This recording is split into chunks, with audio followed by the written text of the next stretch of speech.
여러분들은 공정한 선거가 얼마나 소중한지 알고 계시나요? 현재 태국에서는 충격적인 사건들이 일어나고 있습니다. 조작된 선거와 부정부패로 인해 태국 국민들은 소리치고 있습니다. 도대체 태국 선거 기간에 어떤 사건들이 일어난 걸까요? 안녕하세요. 저의 이름은 엘로윈입니다. 미국의 대학교에 재학 중인 3학년생이에요. 오늘은 교양 선택 과목인 글로벌 민주주의와 정치 변동 첫 수업이었죠. 많은 학생들이 이 수업을 듣기 위해 몰려왔는데 그 이유는 리차드 캠프 교수님 때문이었어요. 그는 언제나 단단한 논리와 현장감 있는 사례로 강의실을 장악하는 분이죠. 수업이 시작되고 교수님은 천천히 강단 중앙으로 걸어 나왔습니다. 여러분, 오늘은 민주주의에 대한 우리의 생각을 뒤집어 볼 겁니다. 교수님의 목소리는 크지 않았지만 강의실은 순식간에 정막에 휩싸였어요. 우리는 흔히 민주주의를 절대적인 선으로 여깁니다. 여러분, 민주주의의 요소들이 무엇이라고 생각하시나요? 몇몇 학생들이 손을 들었어요. 자유선거, 삼권 분립, 언론의 자유, 익숙한 답변이 이어졌죠. 캠프 교수님은 고개를 끄덕이다가 갑자기 질문을 던졌습니다. 그렇다면 선거가 열리지만 매수와 협박이 난무한다면, 언론은 존재하지만 권력자의 입맛에 맞는 보도만 한다면, 그런 나라도 여전히 민주주의라고 부를 수 있을까요? 오늘 우리가 살펴볼 사례는 태국의 최근 지방선거입니다. 단순한 지역 정치가 아닌 아시아 민주주의의 미래와 직결된 이야기예요. 태국은 형식적으로는 선거가 있는 나라입니다. 하지만 그 안을 들여다보면 군부와 재벌, 그리고 최근에는 외부 세력까지 얽힌 복잡한 권력 구조가 존재해요. 슬라이드에는 태국의 지도와 최근 뉴스 헤드라인들이 떠올랐어요. 저는 빠르게 필기하며 교수님의 말을 따라갔습니다. 우리는 이미 브라질의 룰라 탄핵, 필리핀의 마르코스 가문 복귀, 그리고 터키 이스탄불 시장 재선거 같은 사례들을 배웠죠. 선거가 항상 정의로운 결과를 낳지는 않는다는 것을 명심하세요. 저는 노트에 이렇게 적었습니다. 민주주의는 제도만으로 완성되는 것이 아니다. 태국은 그 시험대 위에 있다. 교수님의 목소리가 조금 더 무게를 실었어요. 최근 태국에서는 지방선거가 열렸습니다. 표면적으로는 평화로운 민주적 절차였지만 그 이면에는 우리가 상상하기 힘든 일들이 벌어졌죠. 저는 고개를 들고 교수님을 바라보았어요. 그의 표정이 어두워졌습니다. 한 가지 중요한 질문을 던지고 싶어요. 여러분은 민주주의가 무엇이라고 생각하나요? 단순히 투표하는 행위? 아니면 그 이상의 무언가? 강의실은 침묵에 빠졌고 저는 펜을 내려놓았습니다.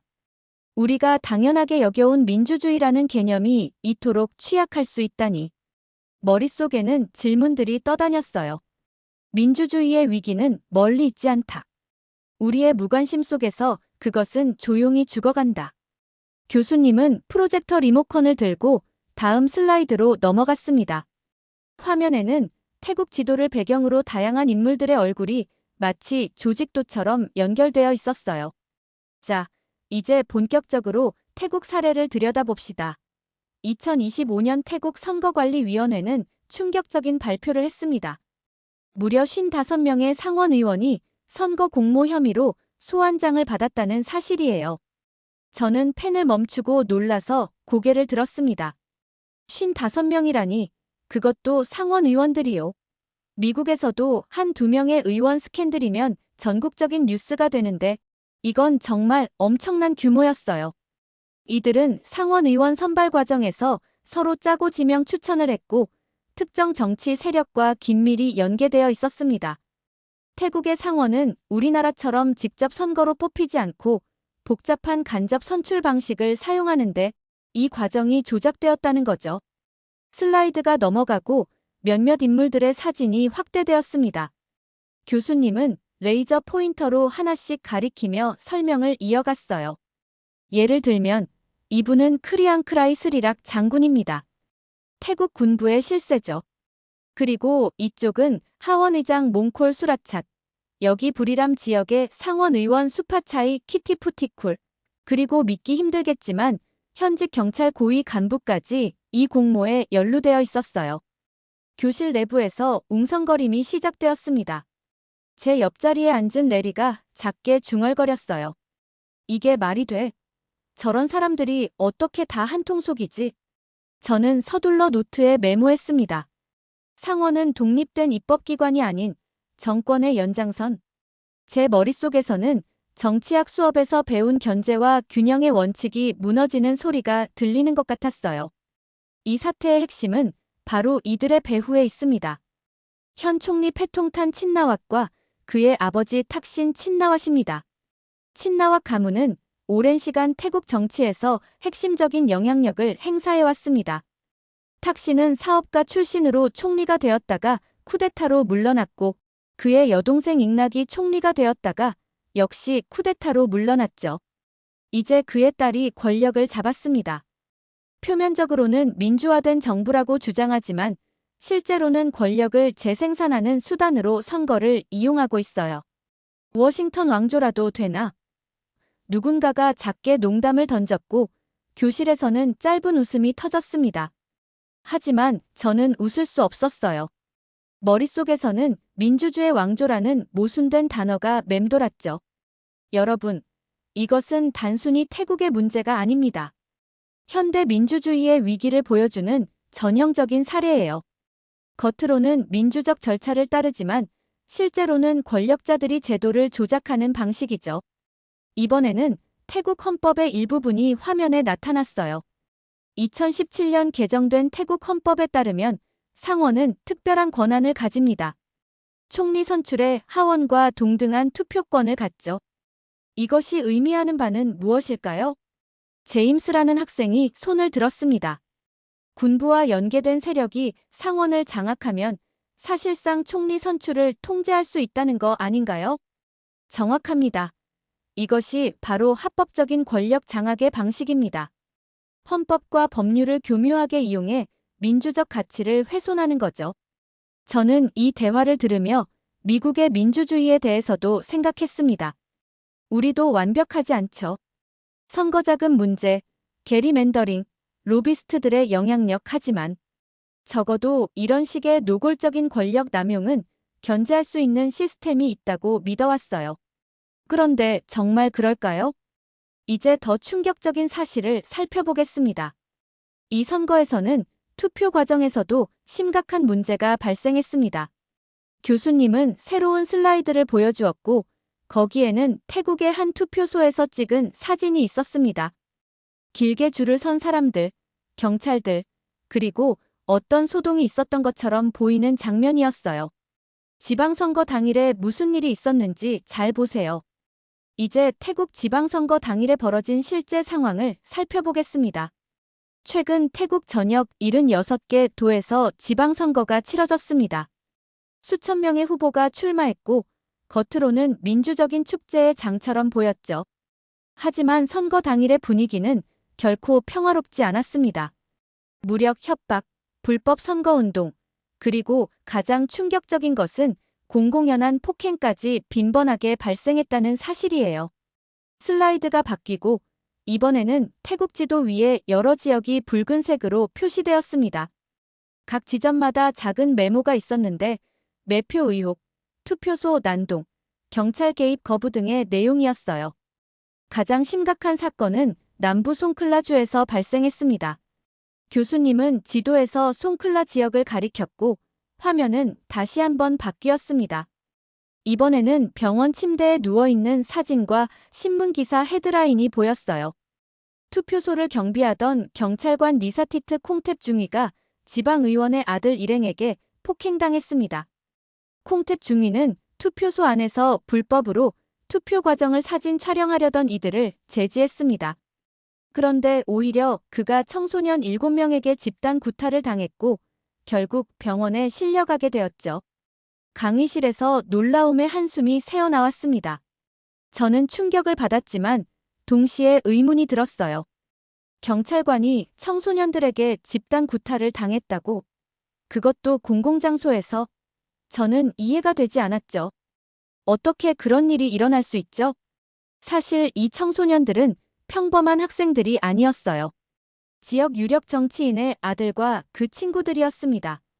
그들은 자신의 아버지가 지지하는 후보에게 표가 얼마나 들어가는지 감시하기 위해 투표소에 들어왔던 겁니다. 슬라이드가 다시 바뀌고 태국 선거관리위원회의 공식 성명서가 나타났어요. 선거관리위원회는 엄중한 법적 조치를 취하겠다고 발표했습니다만 현재까지도 이 사건은 제대로 수사되지 않고 있습니다. 이유는 간단합니다. 가해자들이 유력 정치인의 자녀들이기 때문이죠. 저는 갑자기 손을 들었습니다. 평소라면 이렇게 큰 강의에서 질문을 하지 않았을 텐데 왠지 묻지 않고는 견딜 수 없었어요. 교수님, 이런 폭력은 단순히 일부 지역에서 발생한 우발적인 사건인가요? 아니면 더 넓은 구조의 일부로 봐야 하나요? 정말 훌륭한 질문입니다. 정확히 핵심을 짚었네요. 이것은 단순한 사건이 아닙니다. 이것은 구조적 폭력입니다. 선거 과정 전반이 이미 권력자들의 통제 아래 있다는 방증이죠. 태국은 지금 표면적 민주주의 아래에서 위협받는 시민의 정치적 권리를 극명하게 보여주는 사례입니다. 이런 폭력 사태의 배후에는 권력층의 묵인이 있습니다. 특히 총리 패통탄 친나왓이 이끄는 정부는 이런 사태를 의도적으로 방치하고 있어요. 패통탄은 탁신 친나왓의 딸로 아버지와 잉락 전 총리의 정치적 영향력을 그대로 물려받았습니다. 슬라이드에는 총리 패통탄의 사진이 나타났어요. 그녀는 자신감 넘치는 미소를 짓고 있었죠. 겉으로는 현대적이고 개혁적인 이미지를 내세우지만 패통탄 총리의 통치 방식은 결국 가족 정치의 연장선이라고 볼 수 있습니다. 그녀는 군부와 재벌 세력, 그리고 지역 보스들과 복잡한 동맹 관계를 맺고 있어요. 이러한 동맹이 바로 송클라에서 벌어진 것과 같은 선거 폭력을 가능하게 하는 배경입니다. 교수님은 다시 슬라이드를 바꿨고 이번에는 여러 지역의 투표 결과, 통계와 분석 자료가 나타났어요. 더 심각한 것은 이런 폭력과 협박이 실제 선거 결과에 영향을 미쳤다는 점입니다. 통계를 보면 폭력 사태가 발생한 지역에서는 대부분 친나와 가문과 연계된 후보들이 압도적인 표 차이로 승리했습니다. 이것이 우연의 일치일까요? 저는 이런 상황이 어떻게 가능한지 의아했어요. 왜 시민들은 저항하지 않는 걸까? 왜 국제사회는 개입하지 않는 걸까? 마치 제 생각을 읽기라도 한 듯 캠프 교수님이 다음 질문을 던졌습니다. 여러분은 이런 상황에서 태국 시민들이 어떤 반응을 보였을 것 같나요? 또 이 사건들이 어떻게 보도되었을까요? 교실은 잠시 침묵에 빠졌습니다. 그러다 제 옆자리에 앉은 레리가 조심스럽게 손을 들었어요. 시민들이 항의했을 것 같아요. 소셜미디어나 언론을 통해서라도요. 그렇게 생각하는 게 자연스럽죠. 하지만 현실은 조금 다릅니다. 교수님은 다음 슬라이드를 띄웠고 태국의 주요 일간지 일면들이 화면에 나타났습니다. 송클라 사건에 대한 내용은 거의 보이지 않았어요. 언론의 침묵과 SNS의 폭발. 저는 그 제목을 보며 몸을 앞으로 기울였습니다. 이 이야기가 어디로 흘러갈지 점점 더 궁금해졌어요. 이제 우리는 이 사건의 또 다른 중요한 측면을 살펴보겠습니다. 바로 누가 진실을 말할 수 있는가라는 질문이죠. 화면에는 태국의 주요 신문 일면들이 나란히 띄워졌습니다. 저는 태국어를 읽을 수 없지만 영어로 된 부분들을 통해 대략적인 내용을 파악할 수 있었어요. 여러분, 여기서 무엇이 보이지 않는지 주목해 보세요. 송클라에서 일어난 폭력 사태에 대한 보도가 거의 없습니다. 몇몇 신문은 짧게 단신으로 처리했고 공영방송은 아예 침묵했죠. 교수님은 슬라이드를 넘겼고 이번에는 SNS 화면들이 나타났습니다. 해시태그 문구들이 눈에 띄었어요. 반면에 SNS에서는 완전히 다른 상황이 펼쳐졌습니다. 시민들은 언론이 범죄자 편에 섰다. 민주주의를 지켜야 한다며 해시태그 운동을 벌였어요. 단 몇 시간 만에 수십만 건의 게시물이 올라왔죠. 현대 사회에서 진실은 종종 공식 매체가 아닌 개인들의 목소리를 통해 퍼져나가죠. 하지만 이것이 항상 안전한 방법은 아닙니다. 교수님은 리모컨으로 다음 버튼을 눌렀고 화면에 짧은 영상이 나타났습니다. 이 영상은 현장에 있던 한 고등학생이 촬영한 것입니다. 콩탭 중이가 폭행당하는 모습, 주변 사람들이 두려움에 움츠러든 채 외면하는 모습, 그리고 누군가 조용히 상황을 말리려는 목소리까지 담겨 있죠. 영상은 짧았지만 충격적이었습니다. 경찰관 한 명이 여러 청소년들에게 둘러싸여 구타당하는 모습, 주변 사람들의 무력한 표정. 저는 숨을 죽이며 지켜봤어요.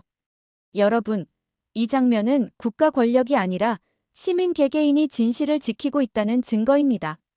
하지만 안타깝게도 SNS에서 퍼진 이 영상은 정부의 공식 조치보다 빠르게 명예훼손이라는 명목으로 삭제됐습니다. 더 충격적인 것은 이 영상을 게시한 학생이 곧바로 경찰 조사를 받았다는 사실이죠. 강의실은 무거운 침묵에 휩싸였습니다. 저는 펜을 꾹 눌러 노트에 한 문장을 썼어요. 언론이 침묵할 때 진실은 목숨 걸고 전해진다. 이 말을 적으면서 저는 미국에서의 상황도 생각했습니다. 우리도 완벽하지 않고 언론의 편향성과 소셜미디어의 역할에 대한 논쟁이 끊이지 않죠. 하지만 적어도 기자들이 사실을 보도했다고 체포되는 일은 드물어요. 그런데 이런 생각이 드는 순간 저는 멈칫했습니다. 이제 왜 이런 일이 벌어지는지, 그 배후에는 누가 있는지 살펴보겠습니다. 새로운 슬라이드가 화면에 나타났습니다. 그곳에는 세 개의 이미지가 나란히 배치되어 있었어요. 왼쪽에는 세련된 정장 차림의 패통탄 친나와 총리 시연 장면이 보였습니다. 여기서 우리는 더 깊이 들어가야 할 중요한 요소가 있습니다. 바로 중국의 개입 의혹입니다. 여러분, 태국은 최근 들어 중국과 매우 긴밀한 관계를 맺고 있습니다. 특히 패통탄 총리는 중국 방문 당시 중국과의 협력은 선택이 아닌 운명이라고까지 발언했죠. 저는 그 표현에 대해 재빨리 메모를 했습니다. 선택이 아닌 운명이라 상당히 강력한 표현이었어요. 일개 국가의 지도자가 다른 나라와의 관계를 운명으로 표현한다는 것은 단순한 외교적 수사를 넘어서는 것처럼 느껴졌습니다. 이런 친중 성향은 단순한 외교적 수사에 그치지 않습니다. 실제로 태국의 국내 정치와 경제에 중국의 영향력이 급속도로 확대되고 있거든요. 교수님은 다음 슬라이드로 넘어갔습니다. 화면에는 태국 지도 위에 여러 지점이 표시되어 있었고 각 지점마다 프로젝트 이름과 투자 금액이 그리고 중국 기업의 이름이 적혀 있었어요. 이것은 중국 국영 기업이 후원하는 태국 지방 프로젝트 목록입니다. 고속철도, 항만시설, 산업단지, 스마트시티 개발, 엄청난 규모의 투자가 이루어지고 있죠. 교수님은 슬라이드의 다른 부분을 가리켰습니다. 거기에는 몇몇 정치인들의 이름과 함께 선거 자금 출처 불명확이라는 표시가 되어 있었어요. 더 문제가 되는 것은 이것입니다. 태국 선거관리위원회가 최근 선거에 출마한 일부 후보들의 선거 비용 출처에 대한 조사를 제대로 하지 않았다는 사실이에요. 특히 중국과 관련된 프로젝트가 많은 지역에 출마한 후보들 말이죠. 이것이 단순한 추측이 아니라는 증거를 보여드리겠습니다. 다음 슬라이드에는 여러 뉴스 기사와 연구 보고서가 나타났어요. 파이낸셜 타임즈, 포리너 폴리시, 저널 오브 데모크래시 등 신뢰할 만한 출처들이었습니다. 일부 지방 후보는 중국 자본이 들어간 개발 사업을 전면에 내세워 당선을 꾀했습니다. 우리 지역에 중국의 투자를 유치하겠다.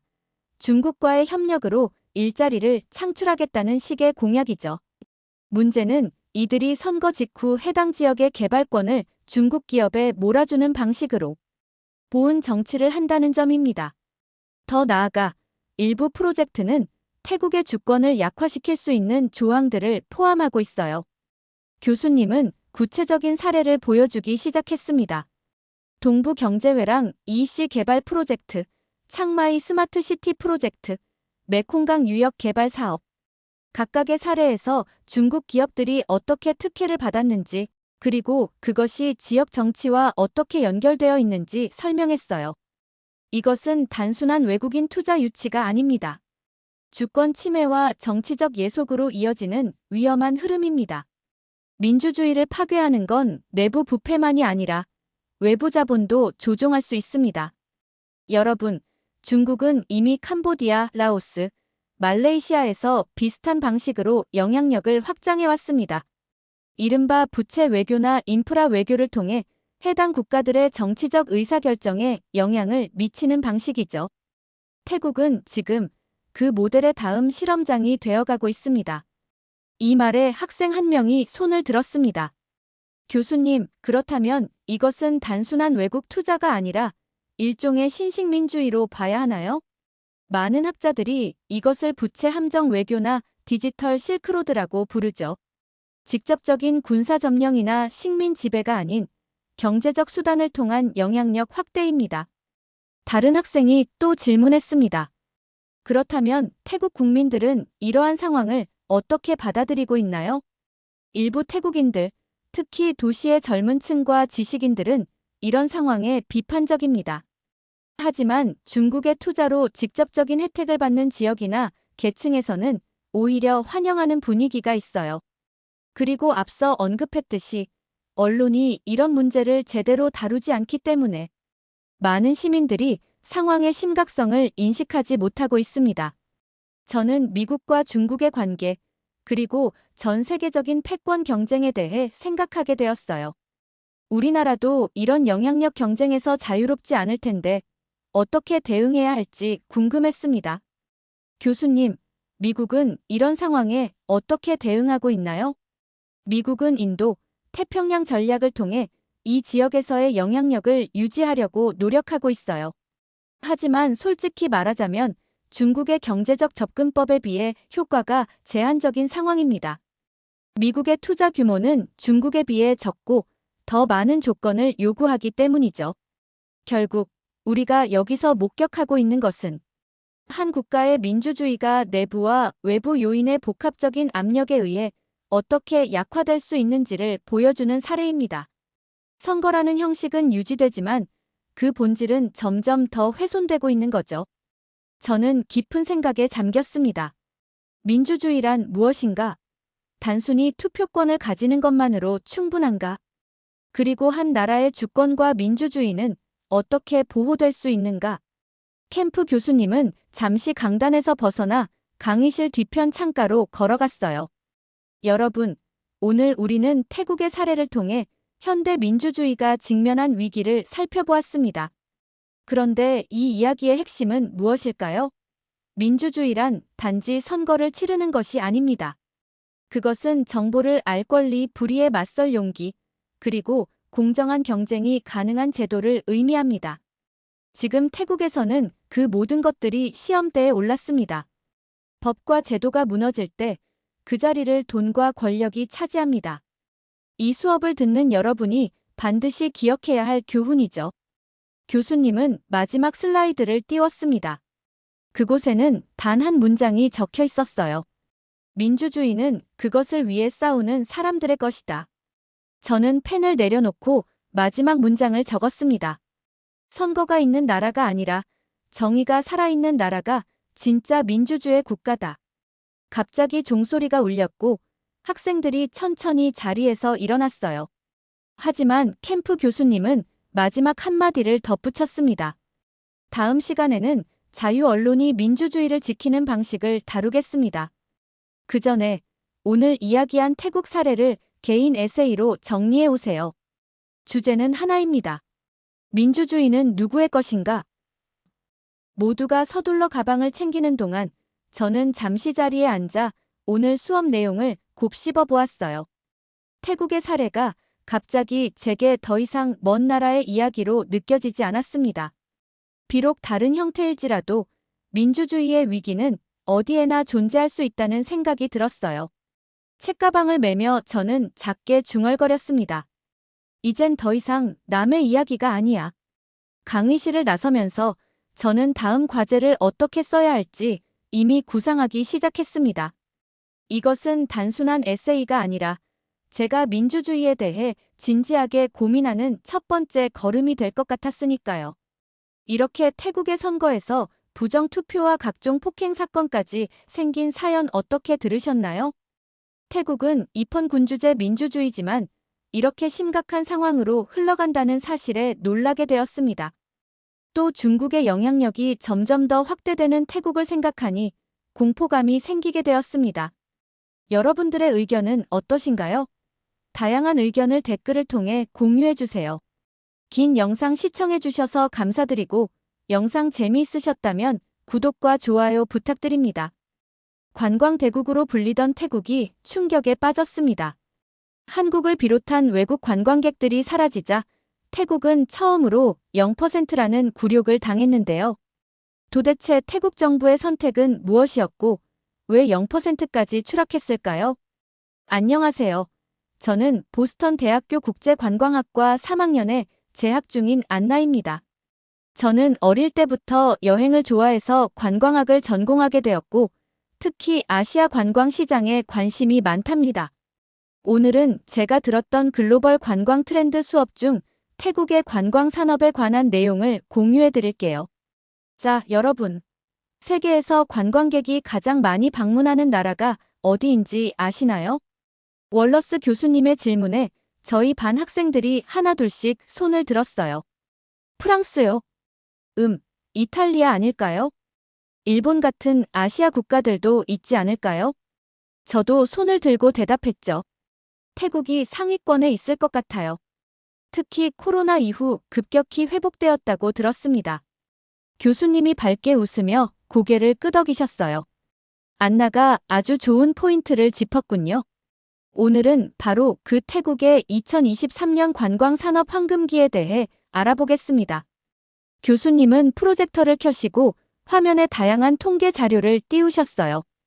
2023년 기준으로 태국은 약 3,900만 명의 관광객이 방문한 세계 10대 관광대국 중 하나였습니다. 정말 놀라운 숫자죠? 이는 코로나 이전 수준을 거의 회복한 수치인데요. 저는 재빨리 노트북을 꺼내 필기를 시작했어요. 교수님은 국가별 관광객 수를 자세히 설명해 주셨습니다. 중국에서 온 관광객이 약 1,100만 명으로 가장 많았고, 일본에서 190만 명, 한국에서 180만 명, 유럽 전체에서는 약 600만 명, 그리고 우리 미국에서도 130만 명이 태국을 방문했습니다.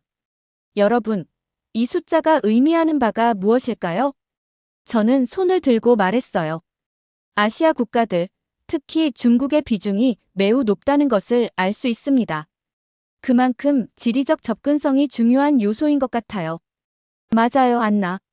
그런데 더 흥미로운 사실이 있습니다. 교수님은 화면을 넘기며 호텔 산업에 관한 슬라이드를 보여주셨어요. 태국에서는 메리어트, 힐튼, 인터컨티넨탈 같은 외국계 호텔들이 큰 성공을 거두었습니다. 왜 그럴까요? 물가가 저렴한 태국에서 이들은 상대적으로 고급스러운 서비스를 제공할 수 있었기 때문입니다. 미국이나 유럽에서는 감당하기 어려운 5성급 호텔을 태국에서는 훨씬 저렴하게 이용할 수 있었던 거죠. 교수님의 설명을 들으며 저는 작년에 가족과 함께 갔던 푸켓 여행이 생각났어요.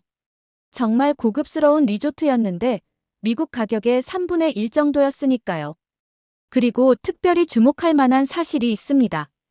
바로 한국 관광객들의 소비 패턴입니다. 교수님은 한국 관광객에 관한 자세한 데이터를 보여주셨어요. 방문객 수로만 보면 중국이 압도적이지만 1인당 평균 소비 금액은 한국 관광객이 가장 높았습니다. 한국인들은 럭셔리 호텔, 고급 레스토랑, 마사지와 스파, 쇼핑, 그리고 프리미엄 투어 패키지 등을 적극적으로 이용했죠. 방콕, 푸켓, 파타야에 위치한 5성급 호텔 수익의 약 35%가 한국 관광객에게서 발생했을 정도로 그 영향력이 컸습니다. 저는 궁금해서 질문했어요. 교수님, 한국 관광객들이 왜 그렇게 소비를 많이 했을까요? 한국은 높은 경제 성장률과 함께 여행 문화가 발달했고 특히 품질 좋은 서비스와 럭셔리 경험을 중요시하는 경향이 있습니다. 또한 한국의 SNS 문화도 영향을 미쳤죠. 인스타그램이나 유튜브에 고급스러운 여행 경험을 공유하는 것이 트렌드였거든요. 그 말씀을 듣고 수긍했어요. 제 한국인 친구들도 여행 사진을 SNS에 많이 올리는 편이니까요. 이런 성장세를 본 글로벌 호텔 그룹들은 태국에 대규모 투자를 계획했습니다. 2023년 메리어트 그룹은 방콕, 푸켓, 치앙마이의 대규모 투자 계획을 발표했고, 힐튼 호텔도 파타야에 초대형 리조트 건설을 계획했죠. 태국을 럭셔리 관광의 중심지로 만들겠다는 야심찬 계획이었습니다. 저는 태국 관광 산업의 황금기에 대한 교수님의 설명을 들으며 깊은 인상을 받았어요. 특히 한국 관광객들의 영향력이 그렇게 크다는 사실이 놀라웠죠. 태국이 이런 관광 황금기를 계속 유지하려면 어떤 전략이 필요할까요? 저는 손을 들고 대답했어요. 다양성이 중요할 것 같습니다. 한 국가의 관광객에만 의존하면 그 나라의 정치적, 경제적 상황에 너무 취약해질 수 있으니까요. 아주 훌륭한 지적이에요. 안나, 실제로 이후 태국은 중국 관광객에 너무 의존하는 정책으로 많은 어려움을 겪게 됩니다. 지금부터 2024년 태국의 관광 정책 변화에 대해 알아보겠습니다. 교수님은 새로운 슬라이드를 보여주셨어요. 화면에는 패통탄 친나와 총리의 사진과 함께 친중 정책으로의 전환이라는 제목이 적혀 있었습니다. 2024년 태국의 패통탄 친나와 총리는 관광 정책을 친중 중심으로 크게 개편했습니다. 어떤 변화가 있었을까요? 저희 반 학생 중 한 명이 질문했어요. 왜 갑자기 친중 정책으로 바꾼 거죠? 표면적으로는 중국 관광객 수가 가장 많기 때문이라고 했지만 실제로는 더 복잡한 정치적, 경제적 이유가 있었습니다. 중국과의 무역관계 강화, 중국의 태국 내 투자 증가, 그리고 중국의 지역적 영향력 확대가 주요 배경이었죠. 이 정책 변화로 서방 및 한국 관광객 유치를 위한 정책이 크게 축소되었습니다. 대신 중국인 관광객 유치를 위한 면세 혜택, 중국인 전용 관광 코스 개발, 중국인을 위한 비자 간소화 등의 혜택이 대폭 확대되었죠. 저는 호기심이 생겨 질문했어요. 그런 정책이 태국 관광 산업에 어떤 영향을 미쳤나요? 교수님은 고개를 끄덕이시며 새로운 슬라이드로 넘어가셨어요. 화면에는 혼잡한 태국 관광지의 사진들이 보였습니다. 변화는 빠르게 나타났습니다. 태국의 주요 관광 명소들은 중국 단체 관광객들로 급격히 혼잡해졌고 환경 오염 문제도 심각해졌어요. 기존의 다른 외국 관광객들의 불만이 증가하기 시작했죠. 실제 사례를 보여드리겠습니다. 교수님은 방콕 왕궁과 푸켓 해변의 사진을 보여주셨어요. 2024년 5월 방콕의 유명 사원에서는 중국 단체 관광객들이 음식물 쓰레기를 방치하고 몰상식한 행동을 하면서 큰 논란이 발생했습니다. 푸켓의 해변에서는 중국인 관광객이 산호초 훼손 사건을 일으켜 환경단체들의 거센 반발을 샀죠. 한 학생이 손을 들고 물었어요. 태국 정부는 그런 문제를 해결하기 위해 어떤 조치를 취했나요? 불행히도 패통탄 정부는 이런 문제에 효과적으로 대응하지 못했습니다.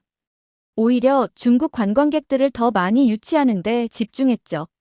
이는 결국 한국과 일본, 유럽 등 다른 국가에서 오는 관광객들이 태국 여행을 기피하는 현상으로 이어졌습니다. 교수님은 새로운 슬라이드를 보여주셨는데 이번에는 한국과의 관계 악화라는 제목이 있었어요. 더 흥미로운 점은 태국과 한국의 관계 악화입니다. 한국 정부는 태국 불법 체류자 증가 문제로 인해 태국인의 한국 입국 심사를 강화했습니다. 이에 대한 보복 조치로 태국 정부는 한국과의 교류를 줄이고 중국과의 협력을 더욱 강화했죠. 저는 놀라서 물었어요. 그렇게 외교적인 문제까지 발생했군요. 한국 정부가 불법 체류 문제 해결을 위해 여러 차례 협력을 요청했지만 패통탄 친나와 총리는 실질적으로 협조하지 않았습니다. 이런 상황에서 태국 내 전문가들 사이에서는 패통탄 총리가 개인적 이익을 위해 중국과 결탁했다는 의혹까지 제기되었죠. 교수님은 다음 슬라이드로 넘어가셨어요. 화면에는 비어있는 호텔 로비와 한적한 관광지 사진이 보였습니다. 이런 변화가 태국 관광 산업 전반에 어떤 영향을 미쳤을까요? 과거에는 서방, 한국, 일본 관광객들이 외국계 호텔을 찾으며 태국 경제에 크게 기여했습니다. 하지만 2024년부터는 상황이 달라졌어요. 중국 단체 관광객들은 주로 태국 내 중국계 호텔과 리조트만 이용하면서 외국계 호텔들의 매출이 급감했죠. 교수님은 트립 어드바이저와 같은 여행 리뷰 사이트의 스크린샷을 보여주셨어요. SNS와 여행 리뷰 사이트에는 태국의 관광지 관리가 너무 엉망이다라는 평가가 급증했습니다. 이전에 태국을 자주 방문했던 관광객들이 더 이상 방문하지 않겠다는 리뷰가 늘어났죠. 한 학생이 손을 들고 물었어요. 그럼 태국 정부의 친중 정책이 결국 경제적으로도 손해를 가져온 건가요? 표면적으로는 중국 관광객 수가 늘어나 단기적인 방문객 수는 증가했습니다. 하지만 질적인 측면에서는 큰 손실이 있었죠. 앞서 안나가 언급했듯이 한국 관광객들의 1인당 소비액이 가장 높았는데 이들이 감소하면서 전체 관광 수입은 오히려 줄어들었습니다. 저는 교수님의 설명을 들으며 깊은 생각에 잠겼어요. 한 국가의 관광 정책이 얼마나 중요한지, 그리고 균형 잡힌 접근이 얼마나 필요한지 실감했죠. 더 심각한 문제는 장기적인 관광 인프라와 평판의 손상입니다.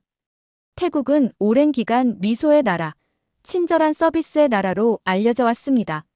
하지만 이런 급격한 변화로 인해 태국 관광의 질적 측면이 크게 훼손되었고, 한번 손상된 이미지를 회복하는 데는 훨씬 더 많은 시간과 노력이 필요하죠. 덕분에 역사상 처음으로 외국인 관광객 증가율이 0%에 달하는 수준이 되었습니다. 이번 사례를 통해 우리가 배울 수 있는 가장 중요한 교훈은 무엇일까요? 저는 다시 한번 손을 들었어요. 관광 정책에서 다양성과 균형이 얼마나 중요한지 알 수 있었습니다.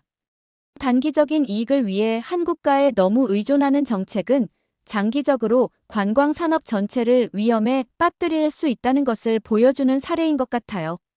정확합니다. 관광학을 공부하는 여러분들이 꼭 기억해야 할 중요한 교훈입니다.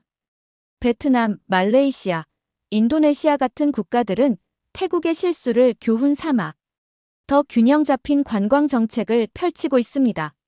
특히 베트남은 한국과 일본 관광객 유치에 더욱 노력하고 있죠.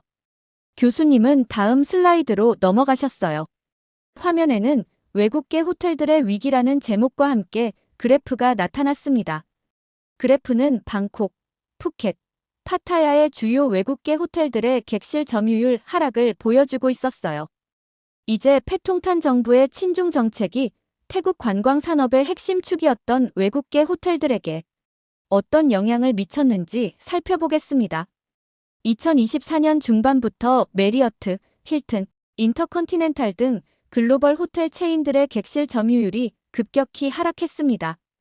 과거에는 평균 80% 이상을 유지했던 객실 점유율이 50% 이하로 떨어졌죠.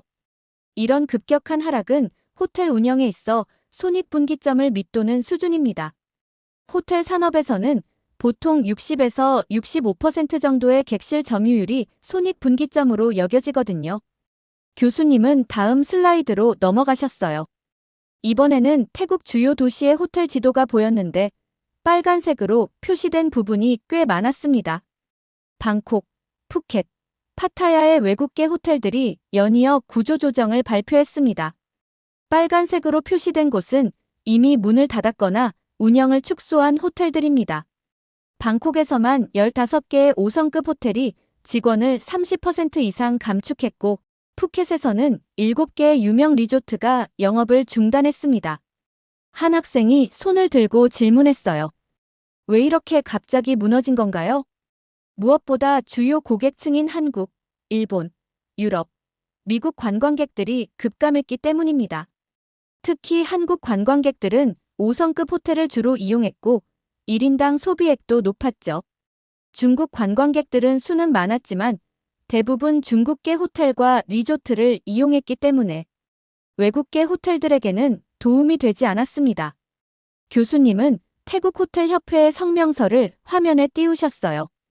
태국 내 호텔 업계는 럭셔리 관광 산업이 붕괴하고 있다고 경고했습니다. 이 성명서에 따르면 태국은 20년 동안 쌓아온 고급 관광지로서의 명성을 1년 만에 잃어버릴 위기에 처해 있다고 합니다. 제가 궁금해서 질문했어요. 그런 상황을 개선하기 위한 노력은 없었나요? 교수님은 고개를 가로저으셨어요. 안타깝게도 패통탄 정부는 이 문제를 해결하기 위한 실질적인 조치를 취하지 않았습니다. 오히려 상황이 더 악화되는 결정을 내렸죠. 화면에는 메리어트 그룹의 공식 발표가 나타났어요. 2024년 9월 메리어트 그룹은 태국 내 신규 호텔 투자 계획을 전면 철회했습니다.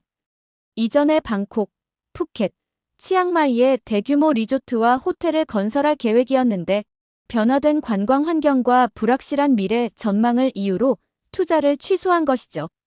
비슷한 시기에 일본 최대 호텔 체인인 도쿄 호텔 그룹도 태국 투자 철수를 발표했습니다. 더 충격적인 사례도 있습니다. 2024년 10월 파타야의 유명 5성급 호텔이 적자를 견디지 못하고 매각을 결정했습니다. 이 호텔은 30년 넘게 파타야의 랜드마크로 자리 잡았던 곳인데 결국 중국 투자자에게 헐값에 팔리게 되었죠. 이런 위기 상황에서 패통탄 정부는 외국계 호텔에 대한 세금 감면 정책마저 철회했습니다. 이전에는 외국 투자를 유치하기 위해 5년간 법인세 감면 혜택을 제공했는데 이 정책을 없앤 것이죠. 결국 이는 호텔 기업들의 철수를 더욱 가속화했습니다. 한 학생이 손을 들고 물었어요. 왜 정부가 그런 결정을 내렸을까요? 경제적으로 봤을 때 이해가 안 되는데요. 교수님은 조심스럽게 대답하셨어요. 공식적으로는 재정 적자를 줄이기 위한 조치라고 발표했습니다. 하지만 많은 전문가들은 중국 투자자들이 철수하는 외국계 호텔들을 저렴하게 인수할 수 있도록 하는 정책이라고 비판했죠. 실제로 매각된 혹은 매각 중인 대부분의 호텔이 중국 기업의 헐값으로 팔리고 있습니다. 저는 생각에 잠겼어요. 단지 관광객 유치 정책의 변화가 아니라 더 복잡한 경제적, 정치적 이해관계가 얽혀 있는 것 같았거든요. 태국의 관광 산업 붕괴는 단순한 실수가 아닌 의도적인 정책 선택의 결과일 수 있습니다. 그리고 그 결과 태국은 수십 년간 쌓아온 고급 관광지로서의 명성을 잃어가고 있죠. 교수님은 다음 슬라이드로 넘어가셨어요. 화면에는 태국 관광의 정체성 상실이라는 제목이 보였습니다. 태국 관광의 핵심 경쟁력이 무엇이었는지 생각해 봅시다. 제 옆자리 친구가 손을 들고 대답했어요. 저렴한 가격에 고급스러운 서비스를 즐길 수 있다는 점이요. 정확합니다. 외국인 관광객들은 상대적으로 저렴한 가격의 고급 호텔을 이용하려 태국을 찾았습니다. 서방, 한국, 일본에서는 감당하기 어려운 5성급 호텔과 리조트를, 태국에서는 훨씬 합리적인 가격에 이용할 수 있었죠. 교수님은 두 장의 사진을 나란히 보여주셨어요. 하나는 화려한 외국계 5성급 호텔 로비, 다른 하나는 허름한 중국계 호텔의 모습이었습니다. 하지만 2024년 이후 중국 관광객들 위주로 바뀌면서 외국인들은 서비스가 좋지 않은 중국 호텔을 이용해야 하는 상황이 되었습니다. 외국계 호텔들이 줄어들면서 태국 관광 산업은 고급 관광에서 저가 관광으로 전락했죠. 저는 궁금한 점이 있어 손을 들었어요. 그럼 지금도 태국을 찾는 관광객 수는 많은 건가요? 숫자만 놓고 보면 관광객 수는 여전히 많습니다. 하지만 관광객의 구성과 질이 완전히 달라졌어요. 1인당 소비액이 높은 고급 관광객들이 사라지고 주로 중국인 단체 관광객들이 주를 이루게 되었죠. 이는 태국 경제에 큰 타격을 주었습니다. 교수님은 다음 슬라이드로 넘어가셨어요. 화면에는 국제사회의 반응이라는 제목과 함께 여러 국제 언론의 보도 내용이 정리되어 있었습니다. 2024년 11월 태국 관광산업협회에서 충격적인 보고서를 발표했습니다. 태국은 더 이상 서방 관광객들이 선호하는 여행지가 아니다.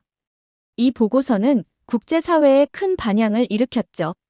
교수님은 CNBC 방송의 보도 장면을 보여주셨어요.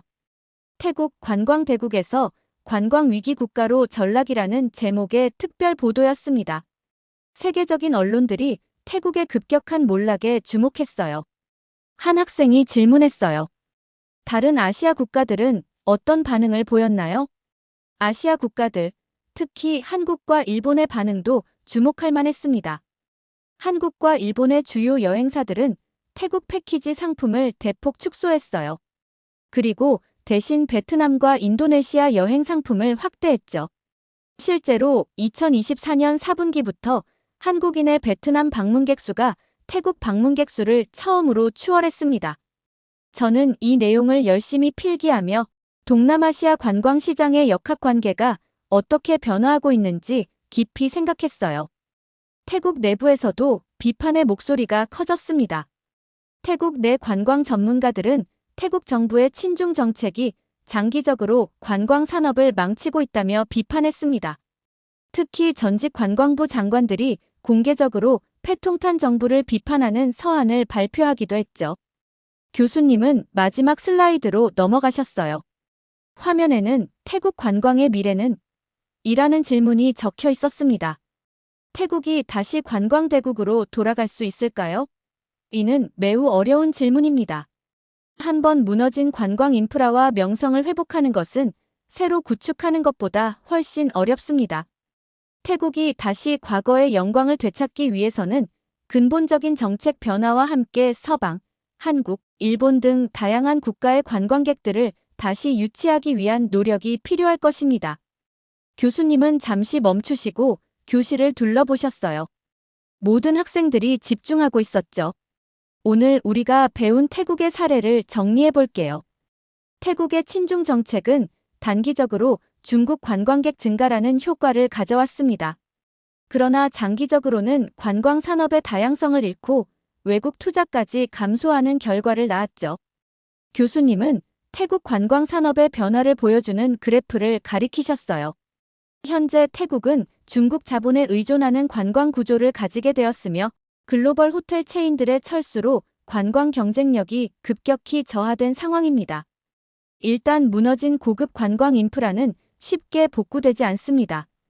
특히 글로벌 브랜드들이 한번 신뢰를 잃으면 그들을 다시 설득하는 것은 매우 어려운 일이죠. 저는 이 내용이 관광학을 공부하는 제게 정말 중요한 교훈이라고 느꼈어요.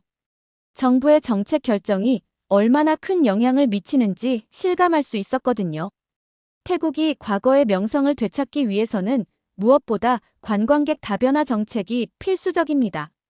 그리고 서방 투자자들의 신뢰를 회복하는 것도 중요하죠. 이는 단순히 마케팅 전략의 문제가 아니라 근본적인 관광 정책과 외교 관계의 재정립이 필요한 일입니다. 제 앞자리에 앉아있던 학생이 손을 들고 질문했어요. 교수님, 그렇다면 태국은 앞으로 어떻게 될까요? 회복이 가능할까요? 교수님은 잠시 생각에 잠기시더니 진지한 표정으로 대답하셨어요. 한 가지 확실한 것은 태국이 한때 세계 최고의 관광 대국이었던 시절은 끝났다는 점입니다. 최소한 가까운 미래에는 그 지위를 되찾기 어려울 것 같네요. 교수님은 마지막 슬라이드를 보여주셨어요. 그곳에는 교훈과 전망이라는 제목 아래 몇 가지 요점이 정리되어 있었습니다. 오늘 강의의 핵심 교훈은 이렇습니다. 첫째, 관광 정책은 단기적 이익보다 장기적 지속 가능성을 고려해야 합니다.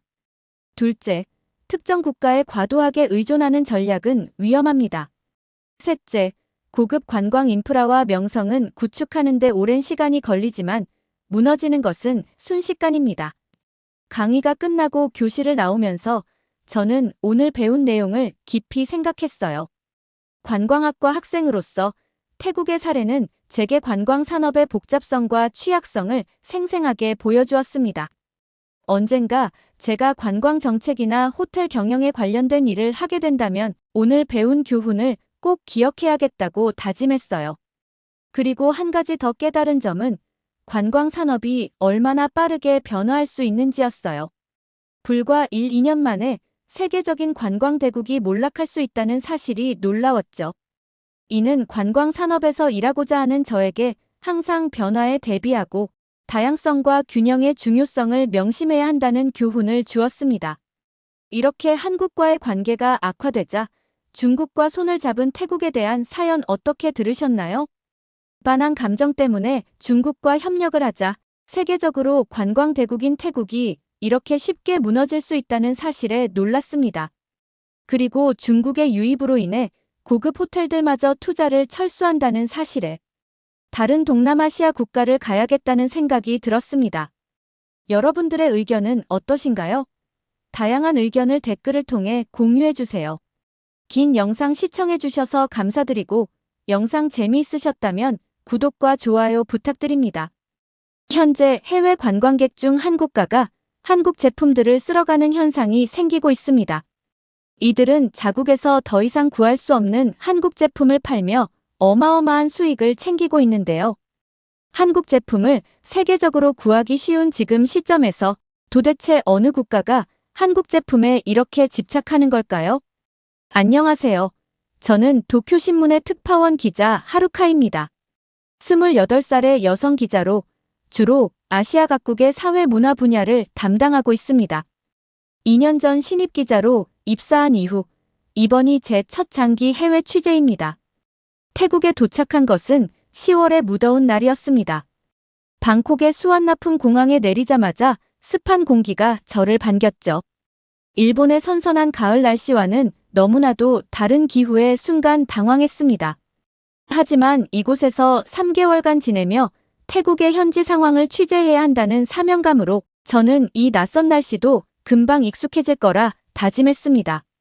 공항을 빠져나와 택시를 타고 숙소로 향하는 길, 차창 밖으로 보이는 방콕의 풍경이 신기했습니다. 특히 눈에 띄는 것은 곳곳에 보이는 한국 브랜드의 간판들이었습니다. 화장품 매장, 식당, 카페 등 한국 기업들의 존재감이 상당했습니다. 그 중에서도 특히 흥미로웠던 것은 한 건물 전체가 K-뷰티 매장으로 되어 있는 곳이었습니다. 하지만 이상하게도 매장은 문이 닫혀 있었고 유리창에는 클로즈라는 글자만이 쓰여 있었죠. 호기심에 근처 카페에 들어가 바리스타에게 물어보니 그녀는 한숨을 쉬며 이야기를 해주었습니다. 한 달 전까지만 해도 이곳은 항상 사람들로 북적였어요. 태국 사람들이 정말 좋아하는 한국 화장품 매장이었거든요. 하지만 최근 한국과 태국의 관계가 안 좋아지면서 문을 닫게 되었대요. 이 말을 듣고 저는 취재 수첩을 꺼내들었습니다. 처음에는 단순히 태국의 일상적인 모습을 취재하러 왔지만 이 이야기는 분명 더 깊이 파고들 가치가 있어 보였기 때문입니다. 다음 날부터 본격적인 취재를 시작했습니다. 먼저 방콕의 주요 상권들을 돌아다니며 상황을 파악했죠. 시암광장, 터미널 21, 엠쿼티어 등 주요 쇼핑몰을 방문할 때마다 비슷한 광경이 펼쳐졌습니다. 한국 브랜드 매장들의 상당수가 문을 닫았거나 재고 부족으로 반쪽짜리 운영을 하고 있었습니다. 특히 인상 깊었던 것은 한 중소형 쇼핑몰의 화장품 매장이었습니다. 이곳의 직원은 제게 속삭이듯 이야기해 주었습니다. 사실 지금 진열된 제품들의 대부분이 2, 3개월 전 물건들이에요. 새로운 제품이 들어오지 않고 있거든요.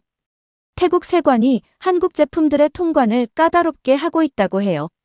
이런 상황은 화장품 매장에만 국한된 것이 아니었습니다. 한국 식품을 전문적으로 판매하는 마트, K-팝 굿즈샵, 한국 패션 브랜드 매장들도 비슷한 어려움을 겪고 있었죠. 특히 젊은 층의 실망감이 컸습니다. 현지 대학교 근처의 한 카페에서 만난 대학생 수아는 이렇게 말했습니다. 저희에게 한국 제품들은 단순한 물건 이상의 의미였어요. 그것들을 통해 한국의 문화를 느끼고 트렌드를 따라갈 수 있었거든요. 하지만 지금은 마치 좋아하는 것을 빼앗긴 것 같은 기분이에요. 수안의 말을 듣고 주변 식당가를 취재해보니 상황은 더욱 심각해 보였습니다. 한국 식품 전문점을 운영하는 파산 씨는 깊은 한숨을 내쉬며 말했습니다. 매일 수십 명의 손님들이 불닭볶음면이나 신라면을 찾아오시는데 이제는 재고가 거의 바닥났어요. 특히 젊은 직장인들은 점심시간에 라면을 먹는 게 일상이었는데 요즘은 대체할 만한 게 없다며 많이 힘들어하세요. 김치도 마찬가지예요. 한국 김치의 맛을 잊지 못해 태국산 김치를 사가시는 분들도 계시지만 이건 한국 김치 맛이 아니다라며 실망하시죠. 더욱 놀라웠던 것은 건강기능식품에 대한 태국인들의 애착이었습니다. 방콕 시내의 한 약국에서 만난 50대 여성 뿌라티입 씨는 절박한 목소리로 말했습니다. 10년 넘게 매일 한국산 홍삼을 먹어왔어요. 혈압도 안정되고 컨디션도 좋았는데 요즘은 구하기가 너무 어려워요. 다른 나라 제품으로 바꿔보려고 했지만 효과가 전혀 다르더라고요. 프로바이오틱스도 마찬가지예요. 한국 유산균만한 게 없어서 많은 사람들이 장 건강에 문제가 생기고 있다고 해요. 시간이 지날수록 이 문제는 단순한 물류 차질이나 외교적 마찰 이상의 의미를 가지고 있다는 것을 깨달았습니다. 이것은 현대 사회에서 문화적 교류가 얼마나 중요한지, 그리고 그것이 끊어졌을 때 사람들의 일상이 어떻게 영향을 받는지를 보여주는 생생한 현장이었습니다. 태국에 온 지 일주일이 지난 시점에서 저는 이미 예상했던 것보다 훨씬 더 복잡하고 중요한 이야기를 마주하고 있었습니다. 이것은 분명 제가 꼭 전해야 할 이야기였고 앞으로의 시간이 결코 평범하지 않을 것이라는 것을 예감할 수 있었습니다. 취재를 시작한 지 일주일이 지난 어느 날 저는 방콕의 시암 지역을 걷고 있었습니다. 이곳은 방콕의 대표적인 쇼핑 중심지로 평소에는 젊은이들로 북적이는 곳이라고 들었습니다. 하지만 그날따라 한산한 분위기가 눈에 띄었죠. 저기요, 혹시 한국 화장품 어디서 살 수 있는지 아세요? 갑자기 들려온 목소리에 돌아보니 20대로 보이는 태국 여성이 저를 바라보고 있었습니다. 영어로 된 질문이었지만 그녀의 눈빛에서 간절함이 느껴졌습니다. 죄송하지만 저는 일본인입니다. 제가 이렇게 대답하자 그녀는 당황한 기색을 감추지 못했습니다. 하지만 이내 밝은 표정으로 말을 이어갔습니다. 아, 정말 죄송해요. 하지만 혹시 일본에도 한국 화장품 파는 곳이 많지 않나요? 여기는 요즘 구하기가 너무 어려워서요. 그녀의 이름은 난타였습니다. 평소 한국 화장품만 사용해왔는데 최근 들어 구하기가 힘들어져 고민이라고 했습니다. 특히 자신이 애용하던 쿠션 파운데이션이 다 떨어져 가는데 대체품을 찾지 못해 걱정이라고 했죠. 혹시 일본에도 한국 화장품과 비슷한 제품이 있을까요? 일본 화장품도 품질이 좋다고 들었는데. 저는 잠시 망설이다가 솔직하게 답변했습니다.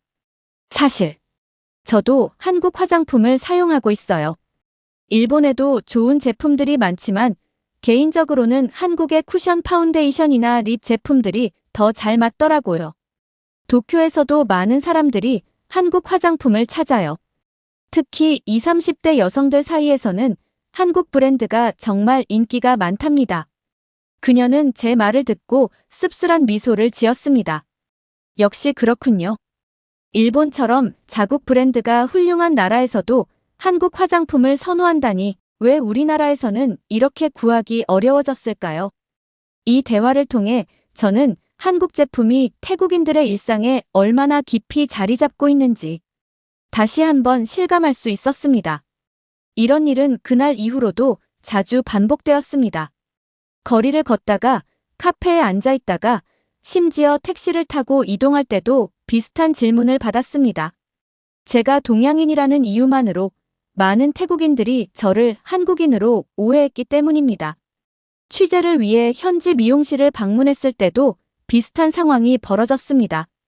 미용사는 저를 보자마자 한국의 최신 헤어 트렌드에 대해 물었고 제가 일본인이라고 하자 오히려 더 많은 이야기를 들려주었습니다. 한국 스타일을 요구하는 손님이 정말 많아요. 하지만 요즘은 한국 헤어 제품을 구하기가 어려워져서 난감할 때가 많죠. 특히 염색약이나 트리트먼트 제품은 한국산을 특별히 찾으시는 분들이 많은데 이런 경험들이 쌓여갈수록 저는 태국 사회에서 한국 제품이 단순한 소비재 이상의 의미를 가지고 있다는 것을 깨닫게 되었습니다. 그것은 하나의 라이프 스타일이자 문화적 정체성의 일부가 되어 있었던 것입니다. 특히 인상 깊었던 것은 한 대학가 근처의 카페에서 만난 청년들이었습니다. 그들은 저를 한국인으로 오해했다가 일본인이라는 것을 알게 된 후 오히려 더 많은 이야기를 들려주었습니다. 한국 문화는 저희에게 너무나 친숙해요. 옷, 음식, 화장품, 음악, 모든 것이 일상의 일부였죠. 하지만 지금은 마치 가장 좋아하는 친구와 갑자기 연락이 끊긴 것 같은 기분이에요. 이들의 이야기를 들으며 저는 이번 취재가 단순히 경제적인 문제나 외교적 갈등을 다루는 것을 넘어서 현대 사회에서 문화적 교류가 얼마나 중요한지를 보여주는 중요한 사례가 될 것이라고 확신했습니다. 매일 저녁 취재 노트를 정리하면서 저는 생각했습니다. 제가 한국인으로 오해받는 상황들은 불편한 것이 아니라 오히려 태국 사회의 깊은 속내를 들여다볼 수 있는 소중한 기회였던 것입니다.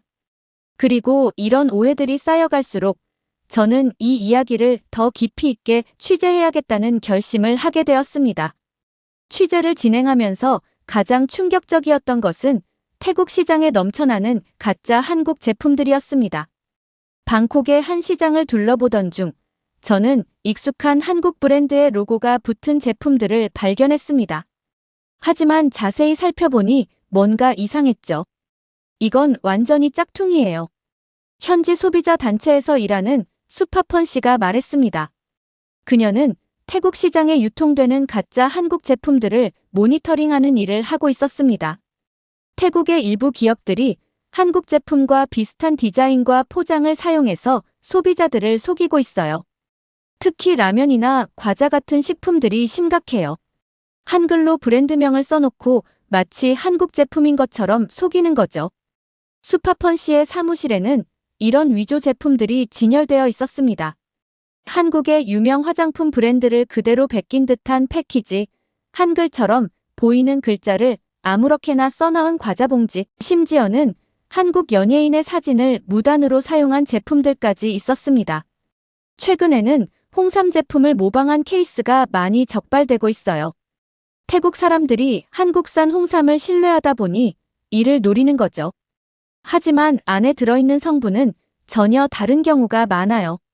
수파펀 씨는 선반에서 소주병 하나를 꺼내 보여주었습니다. 얼핏 보기에는 한국의 유명 소주 브랜드와 똑같아 보였지만 자세히 보니 로고와 글씨체가 미묘하게 달랐습니다. 이것도 심각한 문제 중 하나예요. 최근 한국 드라마의 영향으로 소주의 인기가 급증했는데 이를 노린 가짜 제품들이 엄청나게 늘었어요. 한글로 쓰여 있어서 일반 소비자들은 진짜인 줄 알고 구매하죠. 더 큰 문제는 이런 가짜 술들이 안전성 검사도 제대로 받지 않았다는 거예요. 실제로 몇몇 소비자들이 가짜 소주를 마시고 건강 문제를 겪은 사례들도 있었답니다. 이런 가짜 제품들이 시장에 넘쳐나는 사이 또 다른 특별한 시장이 형성되고 있었습니다. 바로 리셀러 시장이었죠. 한국행 비자를 받은 소수의 사람들이 대량으로 제품을 구입해 태국으로 들여와 비싼 가격에 되파는 일이 늘어난 것입니다. 방콕의 한 쇼핑몰 지하에서 만난 리셀러 피차이 씨는 이렇게 말했습니다.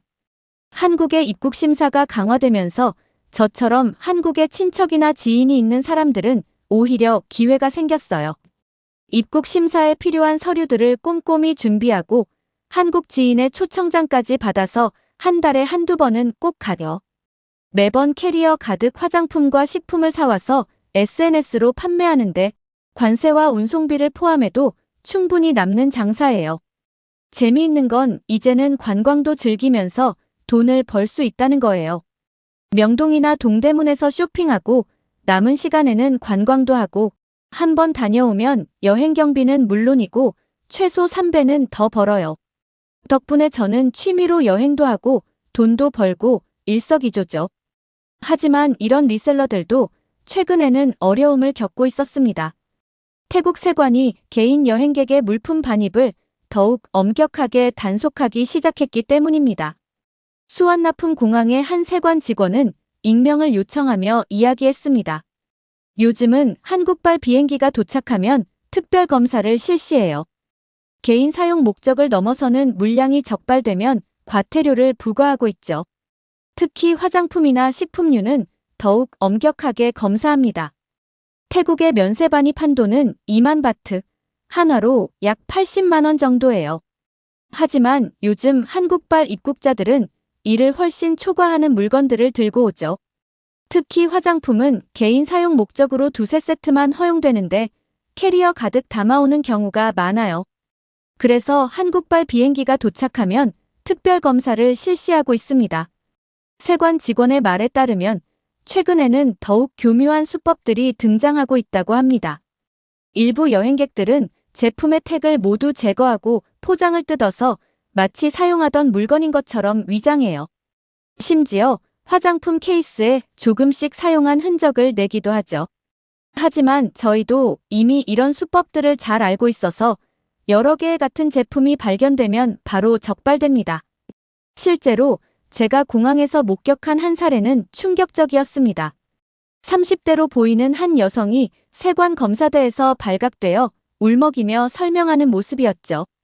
화장품 케이스는 새 제품이지만 안에 있는 내용물만 리필했다고 주장하더군요. 하지만 같은 제품이 20개나 있었어요. 결국 2만 바트를 초과하는 물품에 대해 세금을 납부하고 상업용 목적 반입 시도로 벌금까지 물어야 했습니다. 또 다른 세관 직원은 식품류 반입에 대해서도 설명해 주었습니다. 라면이나 과자 같은 가공식품은 제한이 없지만 김치나 젓갈 같은 신선식품은 검역 절차가 필요해요. 일부 여행객들은 이런 규정을 모른 채 대량으로 가져와 폐기되는 경우도 있죠. 특히 요즘은 한국 식품에 대한 수요가 높다 보니 이런 실수가 잦아지고 있어요. 지난주에는 20대 여성이 화장품 200개를 가져오다 적발됐어요. 친구들과 나눠서 구매한 것이라고 했지만 SNS 판매 계정이 발견되어 결국 벌금을 물었죠. 이런 상황 속에서도 암시장은 계속 커져가고 있었습니다. 한국 제품을 구하지 못하는 소비자들의 불만이 쌓이면서 가격이 비싸더라도 구매하려는 수요가 줄지 않았기 때문입니다. 방콕의 유명 온라인 쇼핑몰 운영자는 이렇게 말했습니다. 정상적인 유통 경로로는 한국 제품을 구하기 힘들어요. 그러다 보니 가격이 두세 배씩 올라도 사람들이 구매하죠. 한번 한국 다녀오면 여행 경비는 뽑고도 남는다는 말이 공공연하게 돌 정도예요. 이런 현상은 단순한 경제적 문제를 넘어서 태국 사회의 깊은 고민을 보여주고 있었습니다. 한국 제품에 대한 맹목적인 신뢰가 위조품 시장을 키우고 암시장을 형성하게 만든 것입니다. 그리고 이런 상황이 지속될수록 소비자들의 피해는 더욱 커질 수밖에 없었습니다. 결국 태국의 젊은이들이 움직이기 시작했습니다. 처음에는 SNS상의 작은 목소리였지만 점차 거리로 나와 실제 시위로 이어졌습니다. 방콕 시내 중심가에서 매주 토요일마다 청년들이 모여 한국과의 관계 회복을 요구하는 집회를 열기 시작한 것입니다. 우리는 한국을 사랑합니다. 우리나라가 한국과 다시 좋은 관계를 맺었으면 좋겠어요. 20대 대학생 수리아의 말에는 간절함이 묻어났습니다. 그녀는 시위를 주도하는 학생단체 K컬처 포 피스의 대표였습니다. 수리아의 눈에는 진심 어린 애정이 담겨 있었고 그녀의 목소리에는 절실함이 묻어났습니다. 저희가 한국을 좋아하는 건 단순히 예쁜 화장품이나 맛있는 라면 때문이 아니에요. 한국은 저희에게 꿈과 희망을 주는 나라였어요. K-팝을 통해 청년들이 꿈을 키우고 K-드라마를 보며 사랑을 배웠죠. 한국의 경제 발전 과정은 태국의 미래이기도 했고요. 시위 현장에는 다양한 플래카드가 눈에 띄었습니다. 한태관계 회복하라. 우리는 서로를 필요로 합니다. 스탑 더 헤이트 스타트 더 러브 등의 문구들이 한글과 태국어로 쓰여 있었습니다. 특히 인상적이었던 것은 젊은이들이 들고 있는 피켓이었습니다. 그들은 자신들이 애용하던 한국 제품들의 빈 용기나 포장지를 피켓에 붙여놓았습니다. 마치 사라져가는 것들에 대한 아쉬움을 표현하는 것 같았습니다. 시안 파라곤 앞에서 만난 대학생 타나포는 이렇게 말했습니다. 매일 아침 한국 유산균을 먹으며 하루를 시작했어요. 점심은 한국 라면, 저녁엔 친구들과 한국 식당에 가곤 했죠. 주말이면 한국 화장품을 사러 이곳 시암으로 왔고요. 그게 저희의 일상이었어요. 하지만 지금은 모든 것이 변해버렸죠. 패통탄 친나와 총리 관저 앞에서 열린 시위에는 1,000명이 넘는 젊은이들이 모였습니다. 그들은 단순히 소비자로서가 아니라 문화적 교류의 단절을 걱정하는 시민으로서 목소리를 내고 있었습니다. 시위대의 대변인 역할을 하고 있는 26세의 판이사는 절박한 목소리로 말했습니다. 정부는 이것이 단순한 쇼핑의 문제가 아니라는 것을 알아야 해요. 한국과의 관계 악화는 우리 청년들의 미래까지 위협하고 있어요. 한국 기업들이 태국을 떠나면서 일자리가 줄어들고 있고 문화 교류가 끊기면서 우리의 시야도 좁아지고 있죠. 시위 현장에서는 K-팝 음악이 흘러나왔고 일부 참가자들은 한복을 입고 나오기도 했습니다. 그들은 한국 문화에 대한 사랑과 존중을 평화적인 방식으로 표현하고 있었습니다. 우리는 한국을 이해합니다. 불법 체류자 문제로 입국 심사를 강화한 것도 이해해요. 하지만 이렇게 관계가 단절되는 건 양국 모두에게 좋지 않아요. 대화를 통해 해결책을 찾았으면 좋겠습니다. 시위대 속에서 만난 23세의 찬타나는 눈물을 글썽이며 말했습니다. 저는 한국어를 전공하고 있어요. 졸업하면 한국 기업에서 일하는 게 꿈이었죠. 하지만 지금은 그 꿈이 점점 멀어지는 것 같아 두렵습니다. 이런 젊은이들의 시위는 태국 사회에 적지 않은 반향을 일으켰습니다. 일부 보수 언론에서는 이를 과도한 문화 종속이라고 비판했지만 많은 전문가들은 이것이 단순한 팬덤의 차원을 넘어선 문화적, 사회적 현상이라고 평가했습니다. 방콕 대학의 문화연구소 소장인 차이왓 교수는 이렇게 분석했습니다. 이 시위는 단순히 한국 제품을 구하지 못해서 생긴 불만의 표출이 아닙니다. 이는 젊은 세대가 추구하는 가치관과 미래상이 기성세대와 충돌하는 지점을 보여주는 것이죠. 그들에게 한국은 단순한 외국이 아니라 하나의 롤모델이자 꿈의 대상이었습니다. 하지만 이런 젊은이들의 목소리가 실제 정책 변화로 이어질지는 아직 미지수입니다. 다만 한 가지 확실한 것은 이들의 시위가 한태 관계의 새로운 전환점이 될 수 있다는 점입니다. 왜냐하면 이들은 단순한 소비자가 아닌 미래를 이끌어갈 주역들이기 때문입니다. 방콕 정치경제대학의 한 세미나실에서 열린 전문가 좌담회는 무거운 분위기로 시작되었습니다. 동남아시아 국제관계 전문가들이 모여 한태 관계의 현재와 미래를 논하는 자리였습니다. 현재 상황에서 양국 관계의 즉각적인 회복은 어려울 것으로 보입니다. 위라삭 교수의 말에 참석자들이 깊이 고개를 끄덕였습니다. 그는 이어서 설명했습니다. 초기의 입국심사 강화는 단순한 행정적 조치였지만 이후 발생한 반항 감정과 폭력 사태들이 상황을 더욱 복잡하게 만들었습니다. 특히 방콕과 파타야에서 발생한 한국인 관광객 폭행 사건들은 한국 언론에서도 크게 다뤄졌죠. 이런 사건들이 양국 관계에 깊은 상처를 남겼습니다. 하지만 모든 전망이 어두운 것만은 아니었습니다. 태국 상공회의소의 분석가 타나줌은 다른 시각을 제시했습니다. 지금 태국의 젊은 층이 보여주는 움직임은 매우 고무적입니다. 그들은 단순히 한국 제품을 소비하는 것을 넘어 한국의 발전 모델과 문화적 가치를 배우고 싶어 합니다. 이런 진정성 있는 문화 교류의 열망은 결국 양국 관계 회복의 원동력이 될 수 있습니다. 실제로 거리에서 만난 젊은이들의 목소리는 여전히 희망적이었습니다. 한국어학과 학생들이 모인 동아리 K컬처 스터디의 회장 라차다는 이렇게 말했습니다. 저희는 매주 모여서 한국어를 공부하고 한국 문화를 연구해요. 비록 지금은 어려운 시기지만 이런 노력들이 쌓이면 언젠가는 다시 좋은 관계를 만들 수 있을 거라고 믿습니다. 2개월간의 취재를 마무리하며 저는 이 사태가 단순한 외교적 마찰 이상의 의미를 가진다는 것을 깨달았습니다. 이는 글로벌화된 현대 사회에서 문화적 교류가 얼마나 중요한지, 그리고 그것이 끊어졌을 때 어떤 파장이 일어나는지를 보여주는 중요한 사례였습니다. 마지막 취재를 위해 수완나품 공항을 찾았을 때였습니다. 출국 수속을 도와주던 젊은 직원이 제가 한국 취재를 했다는 것을 알고는 조심스럽게 말을 걸어왔습니다. 한국이 다시 돌아왔으면 좋겠어요. 우리가 실수했다는 걸 알아요. 그녀의 말에는 관계 회복을 바라는 태국 젊은이들의 진심 어린 바람이 담겨 있었습니다. 저는 그 순간 깨달았습니다. 문화적 교류는 단순한 상품의 거래가 아닌 사람과 사람 사이의 깊은 이해와 공감을 만들어내는 것이라는 걸요. 도쿄로 돌아가는 비행기 안에서 저는 지난 2개월을 돌아보며 취재 노트의 마지막 페이지를 채웠습니다. 한태 관계의 회복은 분명 시간이 걸릴 것이다. 하지만 그 과정에서 양국의 젊은이들이 보여준 서로에 대한 이해와 존중의 마음은 결코 잊히지 않을 것이다. 어쩌면 이것이야말로 진정한 의미의 문화 교류가 아닐까.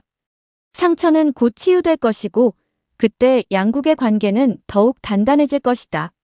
이렇게 한국과 교류가 없어지자 태국인들이 겪는 고충에 대한 사연 어떻게 들으셨나요? 한국이 다른 국가에 이러한 영향력이 있다는 사실에 놀라게 되었고 한국 제품의 우수성을 깨닫게 되었습니다. 여러분들도 한국 제품의 소중함을 느끼시나요? 다양한 의견을 댓글을 통해 공유해주세요. 긴 영상 시청해주셔서 감사드리고 구독과 좋아요 부탁드립니다.